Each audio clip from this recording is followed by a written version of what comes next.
मेरो नुर अधिकारी। यति बेला ईश्वरी भुजेलको आमा, उहाँको नाम रहेको छ नीलकुमारी भुजेल, उहाँले मेरी छोरीको हत्यारा ईश्वरी भुजेलको हत्यारालाई मृत्युदण्डकै सजाय गरिदिनुहोस् हुनुपर्छ भनेर मृत्युदण्डवादी नागरिक अभियानमा पनि जोडेर हस्ताक्षर गर्नुभएको छ।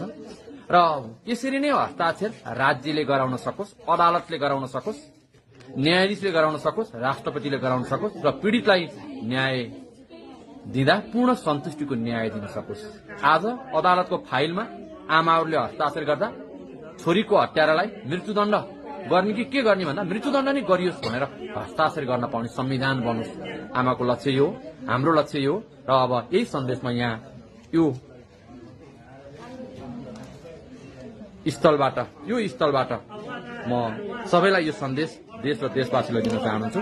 सबैका आमा, सबैका दिदीबहिनी, दाजुभाइले यसरी नै हस्ताक्षर गरेर आफ्नो हत्यारालाई, आफ्ना आफन्तको हत्यारालाई, बलात्कारीहरूलाई देशमा मृत्युदण्डकै सजाय दिने फाइलमा हस्ताक्षर गर्न पाऊँ, त्यो कानून बनोस् भन्ने सन्देश म आज उहाँहरूको घरबाट दिइरहेको छु। हस्त, धन्यवाद, नमस्कार।